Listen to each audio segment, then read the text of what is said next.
I should have seen it coming. The signs had been there for months.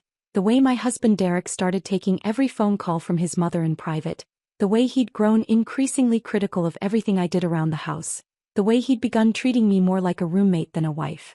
But I'd been so buried in my work, so focused on building my consulting business, that I'd missed the warning signals until it was almost too late. The conversation that changed everything happened on a Tuesday evening in March. I'd just finished a video call with a client in Singapore. My international consulting work meant I often worked odd hours, and I was looking forward to a quiet dinner with Derek. We'd been married for 3 years, and while we'd had our rough patches, I thought we were working through them. I found Derek in the living room of our beautiful Victorian home, sitting stiffly on the couch with his phone in his hands. He looked up when I entered, and something in his expression made my stomach clench with dread. "We need to talk," he said, his voice cold and formal in a way I'd never heard before.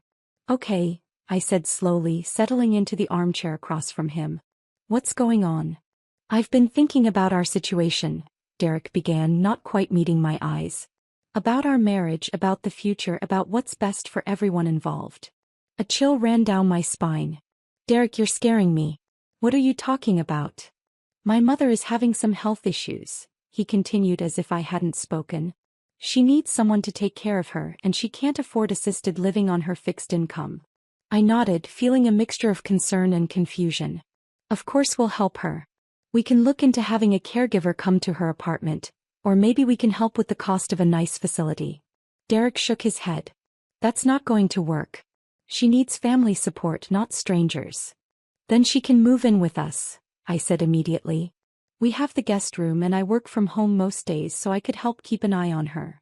For a moment, something flickered across Derek's face. Surprise, maybe even gratitude. But then his expression hardened again. "That's not what we've decided," he said. "We?" I asked. "Who is we?" Before Derek could answer, I heard the sound of footsteps on our front porch, followed by the distinctive jingle of keys. My heart sank as I realized what was happening.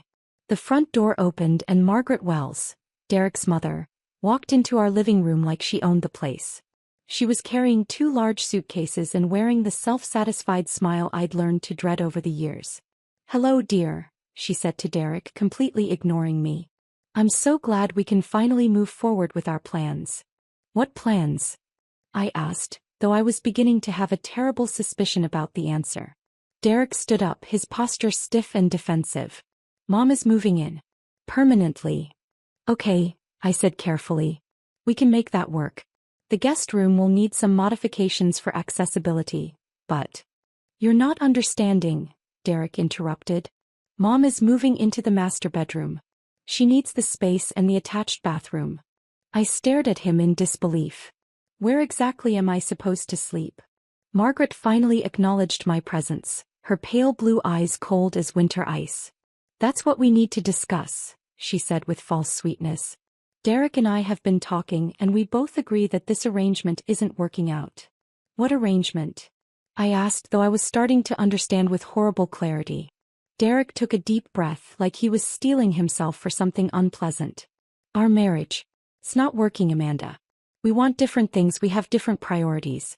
It's better if we end this now before we waste any more time." The words hit me like a physical blow. "You want a divorce?" "It's for the best," Margaret said before Derek could answer. "You're clearly not happy here, dear. You work all the time, you never cook anymore, you're always on those video calls with your foreign clients. This isn't the life Derek deserves." I looked back and forth between them, seeing the way they stood together, united against me.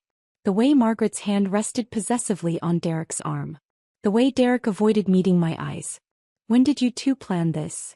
I asked quietly. "We've been discussing it for a few weeks," Derek admitted. "Mom pointed out some things about our relationship that I hadn't really noticed before." "Like what?" Margaret smiled that cold smile again. "Like how you've changed since you started that little business of yours. You used to be such a sweet, attentive wife. Now you're always working, always traveling, always putting your career before your family." "My work pays for half our expenses," I said, my voice beginning to rise despite my efforts to stay calm. "Including the mortgage on this house." "A house that's too big for a young couple anyway," Margaret said dismissively. Derek would be much happier in a smaller place, something more manageable. I turned to Derek, searching his face for any sign of the man I'd fallen in love with. Is this really what you want? You want me to pack up and leave so your mother can move in? Derek finally met my eyes, and what I saw there broke my heart. Guilt, yes, but also a kind of resolute determination. Pack your bags tonight, he said, his voice steady. My mother's moving in and you're moving out. Margaret's smirk was unmistakable as she stood there in the doorway, clearly savoring her victory. Don't worry, dear, she said to me with mock concern. I'm sure you'll find somewhere to go. Maybe one of those foreign clients of yours can put you up. For a moment I just stood there, stunned by the cruelty of it all. Then something inside me shifted, not breaking but hardening into something sharp and focused. I walked calmly to my purse, which was sitting on the side table by the entrance. Derek and Margaret watched me with confused expressions, probably expecting tears or arguments or desperate pleas. Instead, I pulled out a manila folder that I'd been carrying around for the past week, waiting for the right moment to share its contents with Derek. I'd been planning it as a surprise, a celebration of how far my business had come. Actually, I said, my voice perfectly steady, you both are moving out. Their faces went blank with confusion. I opened the folder and pulled out the first document, a property deed with official seals and signatures. This house doesn't belong to Derek, I said calmly. It belongs to me. Derek's jaw dropped. What are you talking about? We bought this house together. Both our names are on the mortgage. We're on the mortgage, I corrected. I paid it off 6 months ago. The bank sent the deed to my business address because that's where I handle all my financial matters. I handed him the document. His hands were shaking as he read it, his face going progressively paler. This can't be right, Margaret said, snatching the deed from Derek's hands. Houses cost hundreds of thousands of dollars. She's just a freelance consultant. Actually, I said, pulling out another document, I'm the CEO and majority owner of Meridian Strategic Consulting. We specialize in international market expansion for technology companies. I handed her our most recent quarterly report. We had revenues of $3.2 million last quarter. I've been reinvesting most of the profits back into the business, but I kept enough aside to pay off our mortgage as a surprise for Derek. Derek stared at the report like it was written in a foreign language. $3 million? In 3 months. The tech industry is booming, I explained. Companies are desperate to expand into Asian and European markets, but they don't understand the cultural and regulatory differences. That's where my firm comes in. Margaret was scanning the financial documents with growing alarm. This has to be fake. She works from home in her pajamas. I work from home because I have clients in 12 different time zones, I said patiently. Do you know what time it is in Seoul right now? Or Mumbai? Or London? I take calls at all hours because that's what international business requires. I pulled out my phone and showed them my calendar.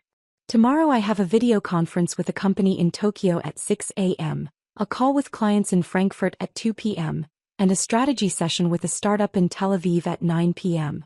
That's just Tuesday. Derek was still staring at the financial documents. Why didn't you tell me about any of this? I tried, I said, and for the first time, a note of sadness crept into my voice. Remember 6 months ago when I said I had exciting news about a major client signing a long-term contract? You said you were too tired to talk about work. Remember when I mentioned that I was thinking about hiring additional staff? You said I was getting ahead of myself. The truth was hitting him now. I could see it in his expression. The business trips you've been taking. Client meetings. Site visits. Contract negotiations. I've been building something real, Derek. Something substantial. I gestured around our beautifully appointed living room. You think I bought this furniture with pocket change? You think I've been paying for our vacations with credit cards? Margaret was frantically flipping through the financial documents. Even if this is real, you can't just kick us out. Derek has rights as your husband. Actually, I said, pulling out yet another document, he doesn't. I had our lawyer draw up a postnuptial agreement after I paid off the mortgage. Derek signed it without reading it carefully. He said he trusted me to handle the boring financial stuff. Derek's face went white. What does it say? It says that in the event of separation or divorce, the house remains solely my property since I purchased it outright with my business income. You'll get half of our other marital assets, but the house itself is mine. I handed him the agreement, watching as he recognized his own signature at the bottom. You signed this 3 weeks ago, Derek. Right after you mentioned that your mother was having financial difficulties. The implication hung in the air between us. Derek's mother had been planning this takeover for weeks, maybe months, and Derek had unknowingly signed away any claim to the house while cooperating with her scheme. This is ridiculous, Margaret sputtered. Derek, you can't let her do this to us. We had plans. What plans exactly? I asked, my voice sharp for the first time. Were you planning to sell my house to fund your retirement? Were you hoping Derek would divorce me and give you half the proceeds? Margaret's guilty expression told me everything I needed to know. I turned back to Derek, who was looking increasingly uncomfortable. How long has this been going on? How long have you and your mother been planning to get rid of me? It's not like that, Derek said weakly.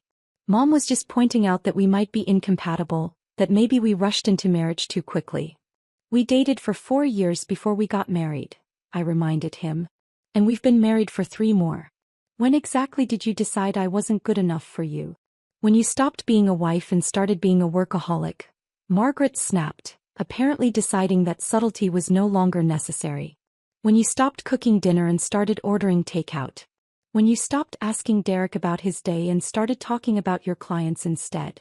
I stared at her in amazement. I stopped cooking because I'm working 12-hour days building a business that supports both Derek and me. I order takeout because I don't have time to grocery shop and meal prep when I'm managing clients across 4 continents.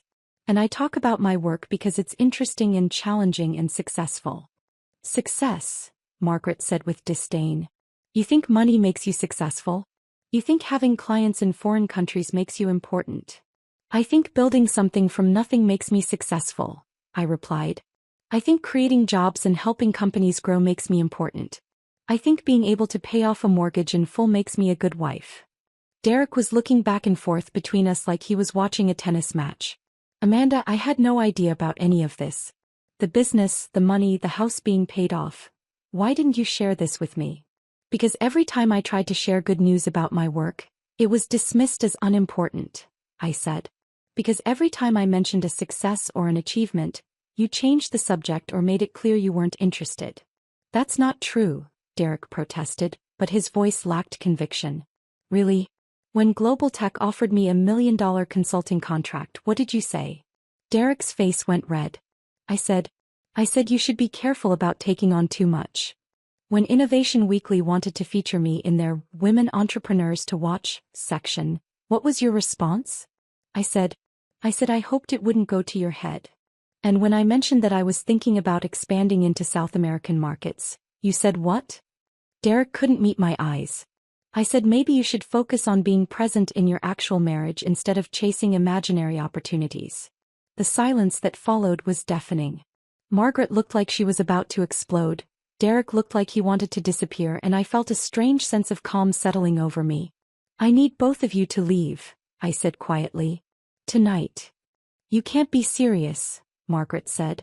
Where are we supposed to go? That's not my problem anymore, I replied. Derek, you can stay in a hotel while you look for an apartment. Margaret, I suggest you find a senior living community that actually suits your needs and budget.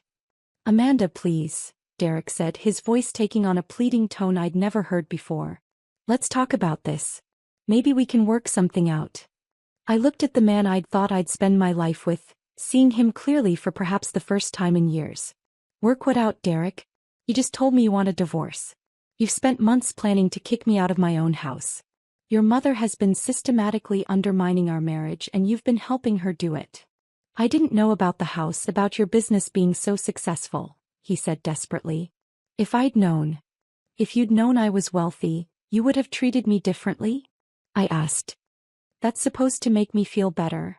Margaret was gathering her suitcases with sharp, angry movements. This isn't over, she said to me. Derek, you're making a huge mistake. She's manipulated you, hidden things from you.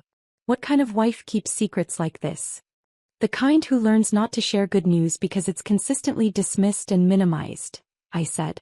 The kind who protects her assets because she's not sure she can trust her husband's judgment. Derek was still standing there, looking lost and confused. What happens now? I pulled out one final document from my folder. I've already filed for divorce. You'll be served with papers tomorrow morning. The house, as we've established, is mine. Our other assets will be divided according to state law. You filed for divorce? Derek's voice was barely a whisper. When? Last week. After I overheard you and your mother planning this conversation on the phone. I saw the shock on his face and felt a twinge of satisfaction. Did you really think I wouldn't find out? You were discussing it in our kitchen while I was working upstairs. Margaret's face was purple with rage. You little snake. You've been planning this whole thing. I've been protecting myself, I corrected. Just like you've been planning to steal my house and destroy my marriage. I walked to the front door and opened it. Both of you need to leave. No. Derek, you can come back tomorrow with a moving truck to get your personal belongings, but only with advance notice and only when I'm here to supervise. Derek walked slowly toward the door, his shoulders slumped in defeat. As he passed me, he stopped. I'm sorry, he said quietly. I didn't realize. I didn't understand what you'd built. No, I agreed. You didn't. Because you never bothered to ask. Margaret pushed past both of us, dragging her suitcases. This is far from over, she hissed at me. Derek, you call me when you come to your senses. Actually, I said, pulling out my phone. Margaret, you should know that I've been recording our conversation tonight. Everything from, pack your bags to, this is far from over. I thought it might be useful for the divorce proceedings. Her face went white. You can't do that. It's illegal. It's perfectly legal to record conversations in your own home when you feel threatened, I said calmly. I'd be happy to play it for Derek's lawyer when we discuss the terms of our divorce settlement. After they left, I stood in my quiet house, my house, and felt something I hadn't experienced in months. Peace. Over the next few weeks, the truth continued to unfold. Derek's lawyer tried to challenge the post-nuptial agreement, but it was ironclad. Margaret attempted to claim she'd been contributing to household expenses and deserved compensation, but I had bank records showing that every mortgage payment, every utility bill, every property tax installment had come from my accounts. The divorce was finalized within 2 months. Derek got half of our savings account, half of our investment portfolio, and his car. I kept the house, my business, and my self-respect. 3 months later, I was featured on the cover of Entrepreneur magazine as one of the top 50 international business leaders under 40. The article detailed how I'd built Meridian Strategic Consulting from a one-person home office operation into a multi-million-dollar firm with clients on 5 continents. Derek saw the article. I know because he sent me a text message. I saw the magazine cover. I'm proud of what you've accomplished. I'm sorry I couldn't see it when it mattered. I didn't respond. There was nothing left to say. 6 months after the divorce, I was having dinner with my sister when she asked if I ever regretted how things ended with Derek. Do I regret discovering that my husband was planning to evict me from my own house? I asked. Or do I regret finding out that he valued his mother's opinion more than his wife's accomplishments? Do you regret not trying harder to save the marriage? She clarified. I thought about it for a moment. I regret that I spent 3 years dimming my own light to make Derek feel more comfortable. I regret that I let Margaret poison our relationship with her constant criticism and manipulation. But I don't regret standing up for myself when they tried to steal everything I'd worked for. Do you think Derek regrets it? I pulled out my phone and showed her the latest text message I'd received from him. Amanda, I know I don't deserve a response, but I wanted you to know that I'm in therapy now. I'm trying to understand how I let my mother manipulate me into destroying the best thing in my life. I hope someday you can forgive me. He sends messages like this every few weeks, I told my sister. Apologies, explanations, promises to be better. How do you feel about that? I feel like he's 3 years too late, I said. He had countless opportunities to support me, to celebrate my success, to choose our marriage over his mother's schemes. He chose differently every single time. And now? I looked around the restaurant where we were dining. A place I'd chosen because one of my clients had recommended it. A place I could afford because my business was thriving, a place where I felt comfortable and confident and free. Now I'm building something bigger than Derek ever imagined possible, I said. I'm expanding into 3 new markets, hiring a team of associates, and looking at office space in downtown. I'm too busy creating my future to waste time regretting my past. A year later, Meridian Strategic Consulting had grown to 15 employees and partnerships with companies in 18 countries. I moved the business out of my home office and into a sleek downtown space with conference rooms equipped for international video calls and a staff that spoke 7 languages collectively. I also sold the Victorian house, too many memories, too much space for one person, and bought a modern penthouse apartment with floor-to-ceiling windows and a view of the city skyline. It was beautiful, efficient, and entirely mine. Derek reached out one final time when he saw the news about my company's expansion in the business section of the newspaper. He called instead of texting, and for some reason I answered. "Amanda," he said, his voice hesitant. "I saw the article about your new office. 15 employees? That's incredible." "Thank you," I said politely. "I wanted to tell you that I've been going to therapy like I mentioned in my text. I'm starting to understand how wrong I was about everything. About you, about your work, about what really mattered. I'm glad you're getting help, Derek. My therapist says I have issues with successful women, that I was threatened by your achievements without even realizing it. She says my mother encouraged those feelings because she saw you as competition for my attention. That sounds like something you should have figured out before you tried to evict me from my own house." There was a long pause. "I know I don't deserve forgiveness. I just wanted you to know that I understand now what I threw away. You were the best thing that ever happened to me, and I was too stupid and insecure to appreciate it. Derek," I said gently, "I hope you find happiness. I hope you learn from this experience and become a better partner for whoever comes next. But that person isn't going to be me." "I know," he said quietly. "I just needed to tell you that you were right about everything. Your work was important. Your success was real. You deserved a husband who celebrated your achievements instead of feeling threatened by them." After I hung up, I stood at my office window looking out at the city where my business was thriving, where my reputation was growing, where my future was bright with possibility. The woman Derek had tried to cast aside, the one his mother had dismissed as a mere freelance consultant, had built something extraordinary. And she'd done it without their approval, without their support, and ultimately without their presence in her life. Sometimes the best revenge isn't getting even. Sometimes it's simply succeeding so spectacularly that the people who tried to diminish you are forced to confront the magnitude of their mistake. I'd given Derek and Margaret exactly what they'd asked for: my absence from their lives. What they hadn't counted on was discovering that my absence would reveal the true cost of what they'd thrown away. But that was their loss to bear, not mine.